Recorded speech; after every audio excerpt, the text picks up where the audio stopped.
ತುಂಗಭದ್ರಾ ಜಲಾಶಯದಿಂದ ಈಗಾಗಲೇ ಅಪಾರ ಪ್ರಮಾಣದ ನೀರನ್ನು ಕೂಡ ಈಗ ನದಿ ಪಾತ್ರಕ್ಕೆ ಹರಿಬಿಟ್ಟಿರ್ತಕ್ಕಂತಹದ್ದು.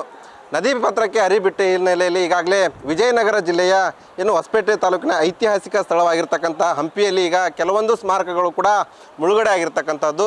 ಸದ್ಯ ನಾನಿರ್ತಕ್ಕಂಥ ಸ್ಥಳ ಹಂಪಿಯ ಒಂದು ಚಕ್ರ ತೀರ್ಥ ಎನ್ನುವಂಥ ಸ್ಥಳದಲ್ಲಿ ಇರ್ತಕ್ಕಂಥ ಈ ದೃಶ್ಯಾವಳಿ ಕೂಡ ತೋರಿಸುವಂಥ ಪ್ರಯತ್ನ ಮಾಡ್ತಾ ಇದ್ದೀನಿ.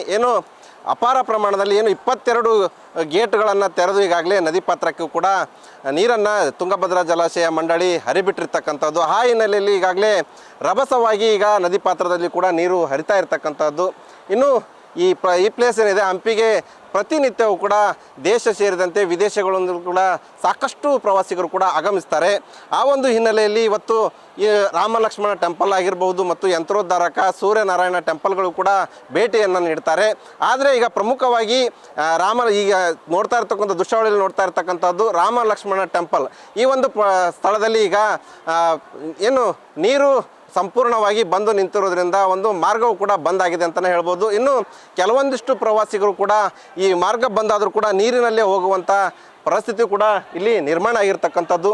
ಇಲ್ಲಿ ತೋರಿಸ್ತಾ ಹೋಗ್ತೀನಿ ನಾನು ಹಂಪಿಯ ವಿರೂಪಾಕ್ಷೇಶ್ವರನ ಟೆಂಪಲ್ನಿಂದ ಈ ಒಂದು ರಾಮ ಲಕ್ಷ್ಮಣ ಟೆಂಪಲ್ಗೆ ಬರುವಂಥ ಸ್ಥಳ ಏನಿದೆ ಈಗ ನೀರಿನಿಂದ ಜಲಾವೃತವಾಗಿ ಈಗ ಅಲ್ಲಿ ಒಂದು ಬರುವುದಕ್ಕೂ ಕೂಡ ಪ್ರವಾಸಿಗರು ಸಾಕಷ್ಟು ಪ್ರಯಾಸ ಪಡ್ತಾ ಇರ್ತಕ್ಕಂಥ ದೃಶ್ಯ ಇಲ್ಲಿ ನೋಡ್ತಾ ಹೋಗ್ಬೋದು. ಕೆಲವೊಂದಿಷ್ಟು ಪ್ರವಾಸಿಗರು ಪ್ರತಿನಿತ್ಯ ಇಲ್ಲಿ ಬರ್ತಾರೆ. ಹಂಪಿಗೆ ಬಂದಂಥ ಸಂದರ್ಭದಲ್ಲಿ ಸಹಜವಾಗಿ ರಾಮ ಲಕ್ಷ್ಮಣ ಟೆಂಪಲ್ ಆಗಿರ್ಬೋದು ಮತ್ತು ಯಂತ್ರೋದ್ಧಾರಕ ದೇವಸ್ಥಾನಗಳಿಗೆ ಕಡ್ಡಾಯವಾಗಿ ಭೇಟಿ ನೀಡಿ ಹೋಗ್ತಾರೆ. ಈಗ ಅದೇ ಒಂದು ಸ್ಥಳದಲ್ಲಿ ನೀರು ಕೂಡ ನಿಂತಿರ್ತಕ್ಕಂಥದ್ದು. ಪ್ರತಿ ಕ್ಷಣವೂ ಕೂಡ ಕ್ಷಣಕ್ಕೂ ಕೂಡ ನದಿ ಪಾತ್ರದಲ್ಲಿ ನೀರಿನ ಪ್ರಮಾಣ ಹೆಚ್ಚಾಗಿ ಹರಿಬಿಡ್ತಾ ಇರೋದ್ರಿಂದ ಈಗ ಯಂತ್ರೋದ್ಧಾರಕ ಮತ್ತು ರಾಮ ಲಕ್ಷ್ಮಣ ಟೆಂಪಲ್ಗೆ ಹೋಗುವಂಥ ಸ್ಥಳದಲ್ಲಿಯೂ ಕೂಡ ಮಾರ್ಗವು ಕೂಡ ನೀರಿನಿಂದ ಜಲಾವೃತವಾಗಿ ಹೋಗುವಂಥ ಪ್ರಸಂಗ ಕೂಡ ಇಲ್ಲಿ ನೋಡ್ಬೋದು. ಸಾಕಷ್ಟು ಪ್ರವಾಸಿಗರು ಕೂಡ ಪ್ರಯಾಸ ಪಡ್ತಾ ಇದ್ದಾರೆ. ಚಿಕ್ಕ ಮಕ್ಕಳನ್ನ ಹಿಡ್ಕೊಂಡು ಇವತ್ತು ಆ ನೀರಿನಲ್ಲಿಯೇ ಈ ಒಂದು ಯಂತ್ರೋದ್ಧಾರಕ ದೇವಸ್ಥಾನ ಆಗಿರ್ಬೋದು ಮತ್ತು ರಾಮ ಲಕ್ಷ್ಮಣ ದೇವಸ್ಥಾನಕ್ಕೆ ಹೋಗುವಂಥ ಪರಿಸ್ಥಿತಿ ಇಲ್ಲಿ ನಿರ್ಮಾಣ ಆಗಿರ್ತಕ್ಕಂಥದ್ದು. ಈ ಒಂದು ಮಾರ್ಗ ಬಿಟ್ಟರೆ 30 ಕಿಲೋಮೀಟರ್ ರೌಂಡ್ ಆಗಿ ಈ ಒಂದು ದೇವಸ್ಥಾನಕ್ಕೆ ಬರಬೇಕು. ಹಾಗಾಗಿ ಸಹಜವಾಗಿಯೇ ಸಹಜವಾಗಿಯೇ ಈ ಒಂದು ಪರಿಸ್ಥಿತಿಯಲ್ಲಿ ನಿರ್ಮಾಣ. ಇಲ್ಲಿ ಕೆಲವೊಂದಿಷ್ಟು ಪ್ರವಾಸಿಗರಿದ್ದಾರೆ, ಅವ್ರನ್ನೇ ಮಾತಾಡ್ತಾ ಹೋಗ್ತೀನಿ. ಸರ್, ಎಲ್ಲಿಂದ ಬಂದಿದ್ದೀರಾ?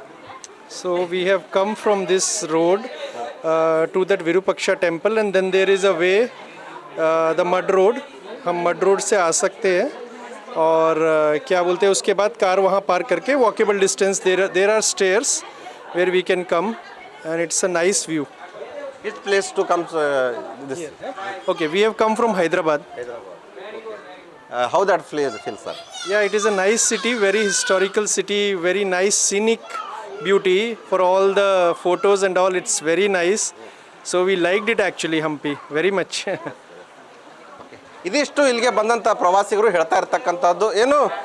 ನಾವು ಹಂಪಿಗೆ ಬಂದು ಈ ಒಂದು ಸ್ಥಳವನ್ನು ಕಣ್ತುಂಬಿಕೊಳ್ತಾ ಇದ್ದೀವಿ, ಬಹಳಷ್ಟು ಖುಷಿ ಆಗುತ್ತೆ ಅನ್ನುವಂಥ ಒಂದು ಮಾತನ್ನು ಕೂಡ ಹೇಳ್ತಾ ಇರ್ತಕ್ಕಂಥದ್ದು. ಇನ್ನು ಕ್ಷಣಕ್ಕೂ ಕೂಡ ನದಿ ಪಾತ್ರಕ್ಕೆ ನೀರು ಹರಿಬಿಡ್ತಾ ಇರೋದ್ರಿಂದ ಯಂತ್ರೋದ್ಧಾರಕ್ಕೆ ಹೋಗ್ತಾ ಇರ್ತಕ್ಕಂಥ ಈ ಮಾರ್ಗವು ಕೂಡ ಈಗ ಸಂಪೂರ್ಣವಾಗಿ ಜಲಾವೃತವಾಗಿದೆ. ಹಾಗಾಗಿ ಬರ್ತಕ್ಕಂಥ ಪ್ರವಾಸಿಗಳು ಎಚ್ಚರಿಕೆಯಿಂದಲೇ ಈ ಒಂದು ದೇವಸ್ಥಾನಕ್ಕೆ ಬರಬೇಕು ಎನ್ನುವಂಥ ಕಳಕಳಿಯನ್ನು ಕೂಡ ನ್ಯೂಸ್ ಫಸ್ಟ್ ಕೂಡ ಮಾಡ್ತಾ ಇರ್ತಕ್ಕಂಥದ್ದು. ಶಿವಾನಂದ ಸ್ಥಳಿ, ನ್ಯೂಸ್ ಫಸ್ಟ್, ವಿಜಯನಗರ.